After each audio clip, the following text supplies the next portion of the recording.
नमस्कार दोस्तों, आप सभी का top 10 daily current affairs series में बहुत बहुत स्वागत है। आज 28 नवंबर है और आज भी हम रोज की तरह ही 10 महत्वपूर्ण प्रश्नों पर चर्चा करेंगे। इस वीडियो की पीडीएफ फाइल के लिए आप हमें टेलीग्राम पर फॉलो कर सकते हैं। टेलीग्राम पर आपको इस वीडियो की पीडीएफ फाइल उपलब्ध हो जाएगी। इस वीडियो को अंत तक देखें और इस वीडियो को ज़्यादा से ज़्यादा अपने दोस्तों में भी शेयर करें। जिन लोगों ने अभी तक हमारे चैनल को सब्सक्राइब नहीं किया है वो कृपया कर सब्सक्राइब कर लें। तो चलते हैं कल के वीडियो के अंदर पूछे गए प्रश्न पर। तो कल के वीडियो के अंदर में जो पूछा गया प्रश्न था वह कुछ इस प्रकार था कि पीएम मोदी ने हाल ही में किस शहर में स्टैचू ऑफ पीस नामक प्रतिमा का अनावरण किया है। ऑप्शन थे भोपाल, जोधपुर, पाली, गांधीनगर। तो इसका आंसर होगा पाली राजस्थान में अभी हाल ही में स्टैचू ऑफ पीस का अनावरण किया पीएम मोदी ने। यह स्टैचू या ये जो प्रतिमा है वो जैन आचार्य श्री विजय वल्लभ सुरेश्वर जी महाराज की प्रतिमा है। उनके जन्म 151वें जन्म दिवस के अवसर पर इस प्रतिमा का अनावरण किया गया। तो चलते हैं आज की वीडियो के पहले प्रश्न पर। तो आज के हमारे वीडियो का पहला प्रश्न है कि हाल ही में भौतिक संस्कृति और खेल के क्षेत्र में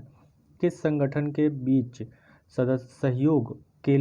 सहयोग के एक समझौते पर कैबिनेट द्वारा अनुमोदित प्रस्ताव को पारित किया गया है। ऑप्शन है सार्क, ब्रिक्स, आसियान, बिम्स्टेक। तो इसका आंसर होगा ब्रिक्स देशों के बीच भौतिक संस्कृति और खेल के क्षेत्र में सहयोग के लिए केंद्रीय कैबिनेट के द्वारा जो समझौता ज्ञापन है उसे मंजूरी दे दी गई है और यह खेल विज्ञान, खेल चिकित्सा, कोचिंग तकनीकों आदि के क्षेत्र में ब्रिक्स देशों के ज्ञान को बढ़ावा देने का कार्य करेगी। ब्रिक्स 5 प्रमुख उभरती हुई अर्थव्यवस्था ब्राज़ील, रूस, भारत, चीन और दक्षिण अफ्रीका का बना हुआ एक संगठन है। इसे 2006 में ब्रिक के रूप में शुरू किया गया था और बाद में दक्षिण अफ्रीका जब 2010 में इसमें जुड़ा तो इसको ब्रिक्स के नाम से जाने लगा। ब्रिक्स कब बना? 2010 में, जब इसमें दक्षिण अफ्रीका शामिल हुआ। इसके बाद 12वें शिखर सम्मेलन का आयोजन 17 नवंबर 2020 को रूस की मेज़बानी में हुआ और 13वां जो शिखर सम्मेलन होगा उसकी मेज़बानी कौन करेगा? भारत 13वें शिखर सम्मेलन की मेज़बानी करेगा। तो ये जो सदस्य देश हैं इसमें रूस, चाइना, इंडिया, ब्राज़ील और साउथ अफ्रीका। तो चलते हैं अगले प्रश्न पर। अगला प्रश्न है हमारा कि अंतर्राष्ट्रीय समुद्री संगठन यानी आईएमओ द्वारा मान्यता प्राप्त नेविगेशन प्रणाली वाले राष्ट्र निम्न में से कौन से हैं?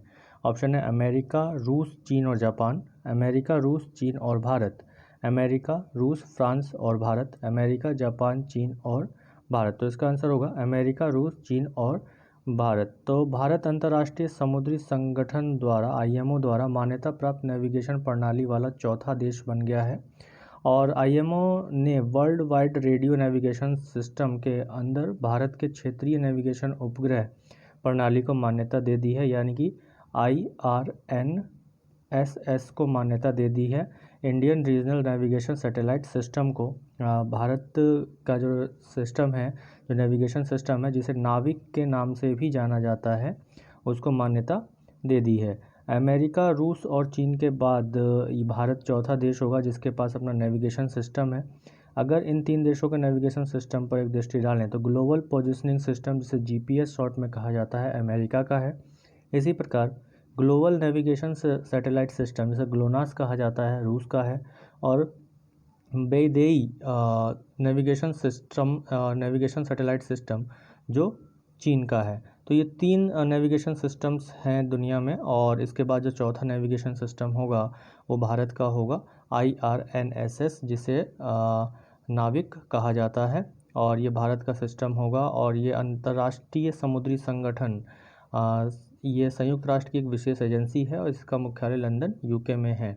इसका गठन 17 मार्च 1948 को हुआ था लेकिन इसने कार्य करना जो शुरू किया वो 1958 में इसमें काम करना शुरू किया और इसकी पहली बैठक 1959 में हुई थी। आईएमओ को सदस्य देशों की अगर संख्या देखें तो इस समय 174 है और इसके जो अभी प्रमुख हैं महासचिव हैं वो क्लेक लिम इसके प्रमुख महासचिव है। इसका उद्देश्य जो है अंतर्राष्ट्रीय व्यापार, जो समुद्री व्यापार है उसकी सुरक्षा मुहैया कराना है। IRNSS में कुल 8 सैटेलाइट्स हैं हमारे यहाँ जो इस IRNSS की प्रक्रिया को पूरा करेंगे, हमारे क्षेत्रीय नेविगेशन प्रणाली को विकसित करेंगे। तो चलते हैं अगले प्रश्न पर। अगला प्रश्न है हमारा कि भारत और किस देश के मध्य पर्यावरण संरक्षण और जैव विविधता संरक्षण के क्षेत्र में सहयोग के लिए एक समझौता ज्ञापन पर हस्ताक्षर किया गया। ऑप्शन है जर्मनी, फिनलैंड, फ्रांस, स्पेन। तो इसका आंसर होगा फिनलैंड और भारत के बीच पर्यावरण संरक्षण और जैव विविधता संरक्षण क्षेत्र में सहयोग के लिए हस्ताक्षर किए गए समझौते ज्ञापन में हस्ताक्षर किए गए। ये दोनों ही देशों ने पेरिस समझौते के लक्ष्यों को पूरा करने के लिए अपनी प्रतिबद्धता की पुष्टि की है। पेरिस समझौता जो कि 2015 में हुआ था जलवायु परिवर्तन की रोकथाम के लिए।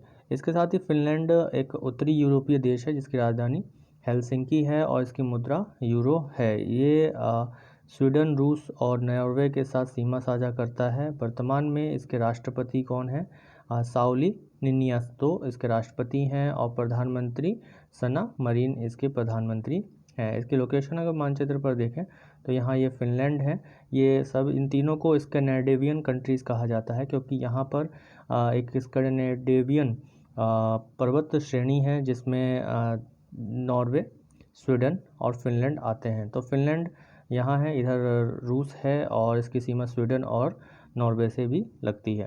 तो चलते हैं अगले प्रश्न पर। अगला प्रश्न है हमारा कि हाल ही में खेल मंत्रालय द्वारा किस संघ को राष्ट्रीय खेल महासंघ के रूप में किस संघ को राष्ट्रीय खेल महासंघ के रूप में मान्यता दी गई है? ऑप्शन है भारतीय कुश्ती संघ, भारतीय तीरंदाजी संघ, भारतीय निशानेबाजी संघ या इनमें से कोई नहीं। तो इसका आंसर होगा भारतीय तीरंदाजी संघ। युवा मामलों और खेल मंत्रालय ने भारतीय तीरंदाजी संघ को एक राष्ट्रीय खेल महासंघ के रूप में मान्यता दी है और ये मान्यता 2012 में इससे वापस ले ली गई थी जिसको अब इसे वापस लौटाया गया है। और ये मान्यता अभी जो जारी रहेगी वो केवल 1 वर्ष के लिए जारी रहेगी या इसको प्राप्त रहेगी। भारतीय तीरंदाजी संघ की स्थापना 8 अगस्त 1973 में हुई थी और ये भारत में तीरंदाजी जो खेल है उसके प्रबंधन निकाय के रूप में कार्य करता है, मैनेजमेंट के रूप में कार्य करता है। इस प्रकार इसे राष्ट्रीय खेल महासंघ में शामिल होने के बाद या इसकी मान्यता दिए जाने के बाद ये टोक्यो जापान में होने वाले ओलंपिक खेलों में हिस्सा यह खेल बन सकेगा। चलते हैं अगले प्रश्न पर। अगला प्रश्न है हमारा कि दिग्गज फुटबॉलर डिएगो माराडोना का हाल ही में निधन हो गया। वह किस देश के खिलाड़ी थे? Option Chile, Argentina, Brazil, France. तो इसका आंसर होगा अर्जेंटीना के महान फुटबॉलर डिएगो माराडोना का 60 वर्ष की आयु में निधन हो गया और उन्हें द गोल्डन किड के रूप में भी जाना जाता था। उन्होंने 4 फीफा विश्व कप खेले थे और 4 में से एक फीफा विश्व कप जो 1986 में हुआ उसमें उन्होंने अर्जेंटीना की टीम की कप्तानी भी की थी। और इस 1986 के फीफा विश्व कप में इंग्लैंड के खिलाफ उन्होंने गोल किया जिसे फीफा ने गोल ऑफ द सेंचुरी का नाम भी दिया था। चलते हैं अपने अगले प्रश्न पर। अगला प्रश्न है हमारा कि भारत की ओर से किस मलयालम फिल्म को ऑस्कर अकेडमी अवार्ड के लिए सर्वश्रेष्ठ राष्ट्रीय फीचर फिल्म श्रेणी के रूप में चुना गया है? ऑप्शन है कांडला, जल्लीकट्टू, पोंगल, द्रविड़म। तो इसका आंसर होगा जल्लीकट्टू। लीजो जोस पेलिसरी द्वारा निर्देशित मलयालम फिल्म जल्लीकट्टू को 93वां ऑस्कर अकेडमी अवार्ड के लिए सर्वश्रेष्ठ राष्ट्रीय फीचर फिल्म श्रेणी के रूप में चुना गया है। भारत ने इसको प्रस्तावित किया है और जल्लीकट्टू गुरु और एडमेंटो मक्कन अबू के बाद तीसरी मलयालम फिल्म है जिसको नामित किया गया है भारत की ओर से ऑस्कर अवार्ड के लिए। इसके साथ ही अगर देखें तो 2019 में जोया अख्तर की रणवीर सिंह और आलिया भट्ट द्वारा अभिनीत फिल्म गली बॉय को ऑस्कर के लिए भारत की ओर से प्रविष्ट किया गया था। तो 2020 में किसको किया गया है? जल्लीकट्टू को, जो कि एक मलयालम फिल्म है। तो चलते हैं अगले प्रश्न पर। अगला प्रश्न है हमारा कि उत्तर प्रदेश सरकार द्वारा हाल ही में किस हवाई अड्डे का नाम बदलकर मर्यादा पुरुषोत्तम श्रीराम हवाई अड्डा किया गया है? ऑप्शन है लखनऊ हवाई अड्डा, अयोध्या हवाई अड्डा, वाराणसी हवाई अड्डा, गोरखपुर हवाई अड्डा। तो इसका आंसर होगा अयोध्या हवाई अड्डा। तो उत्तर प्रदेश मंत्रिमंडल ने अयोध्या हवाई अड्डे का नाम बदलकर मर्यादा पुरुषोत्तम श्रीराम हवाई अड्डा अयोध्या को मंजूरी दे दी है। और उत्तर प्रदेश के मुख्यमंत्री वर्तमान में कौन है? योगी आदित्यनाथ और राज्यपाल आनंदीबेन पटेल हैं। उत्तर प्रदेश की लोकेशन भारतीय मानचित्र पर देखें तो उत्तर में पड़ने वाला यह एक राज्य है भारत का और इसकी सीमाएं उत्तराखंड, हिमाचल प्रदेश, हरियाणा, दिल्ली, मध्य प्रदेश, राजस्थान, छत्तीसगढ़, झारखंड और बिहार के साथ लगती है और ये नेपाल के साथ अपनी अंतर्राष्ट्रीय सीमा साझा करता है। तो चलते हैं अपने अगले प्रश्न पर। अगला प्रश्न है हमारा कि संघाई सहयोग संगठन के 19वीं बैठक की अध्यक्षता किस देश के द्वारा 30 नवंबर 2020 को की जाएगी? तो ऑप्शन है चीन, भारत, उज्बेकिस्तान, तजाकिस्तान। तो इसका आंसर होगा भारत। 30 नवंबर 2020 को भारत की अध्यक्षता में 19वें संघाई सहयोग संगठन के सदस्यों की बैठक का आयोजन किया जाएगा और वर्ष 2017 में संघाई सहयोग संगठन में शामिल होने के बाद यह पहला मौका है कि भारत को इस संगठन के बैठक की मेज़बानी करने का अवसर मिला है। संघाई सहयोग संगठन एक अंतर सरकारी राजनीतिक और आर्थिक मंच है, एक अंतर्राष्ट्रीय संगठन है। इसकी स्थापना 15 जून 2001 को संघाई में की गई थी। इसका मुख्यालय बीजिंग में है और वर्ष 2001 में संघाई सहयोग संगठन की स्थापना से पहले ये कजाकिस्तान, चीन, किर्गिस्तान, रूस और तजाकिस्तान इन 5 देशों का ही समूह था जिसको संघाई 5 के नाम से जाना जाता था। 2001 में उज्बेकिस्तान जब इस संगठन में शामिल हुआ तो संघाई 5 से इसका नाम बदलकर संघाई सहयोग संगठन कर दिया गया और इसके साथ ही 2017 में संघाई सहयोग संगठन में 2 देश और जुड़े जिनका जो भारत और पाकिस्तान थे।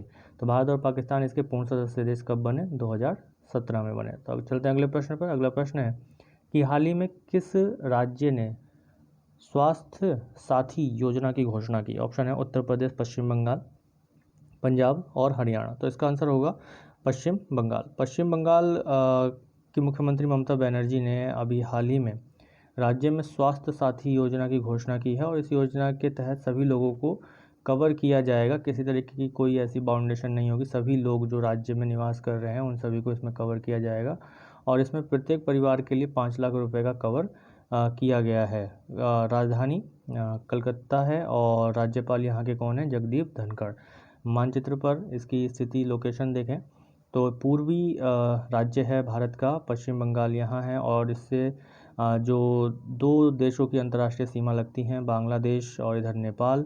इसके साथ ही जो भारतीय राज्य से सीमा साझा करते हैं असम, सिक्किम, बिहार, झारखंड और ओडिशा, ये भारतीय राज्य हैं जो इसके साथ सीमा साझा करते हैं और इसके दक्षिण में बंगाल की खाड़ी है। तो चलते हैं अपने अगले प्रश्न पर। अगला प्रश्न है हमारा कि रक्षा अनुसंधान विकास संगठन द्वारा विकसित प्रथम heavy weight anti submarine torpedo का नाम क्या है? ऑप्शन है अमोघ, वरुणास्त्र, शौर्य, दत्तात्रेय। तो इसका आंसर होगा वरुणास्त्र। तो DRDO द्वारा विकसित प्रथम heavy weight anti submarine torpedo का नाम क्या है? वरुणास्त्र है। तो ये थे आज के हमारे 10 सबसे महत्वपूर्ण प्रश्न। इस वीडियो की PDF फाइल के लिए टेलीग्राम पर जाना ना भूलें। और चलते आज का जो वीडियो के अंदर पूछा जाने वाला प्रश्न है वह है कि बहुराष्ट्रीय अंतरिक्ष प्रौद्योगिकी कंपनी SpaceX द्वारा स्पेस इंटरनेट सुविधा हेतु किस नेटवर्क को स्थापित किया गया? ऑप्शन है space link network, star link network, hyper link network या ऑर्बिटल नेटवर्क। तो इस प्रश्न का उत्तर आप सभी लोग कमेंट बॉक्स में ज़रूर दीजिएगा और इस वीडियो की PDF फाइल के लिए टेलीग्राम पर जाना ना भूलिएगा। तो इस वीडियो आप लोगों को अच्छी लगी हो तो ज़्यादा से ज़्यादा शेयर कीजिए अपने दोस्तों में, लाइक करना ना भूलें और सब्सक्राइब करना भी ना भूलें। सब्सक्राइब करने के बाद बेल आइकन को प्रेस ज़रूर करें ताकि आपके पास हमारे अगले वीडियो की नोटिफिकेशन सबसे पहले पहुंच सके। धन्यवाद।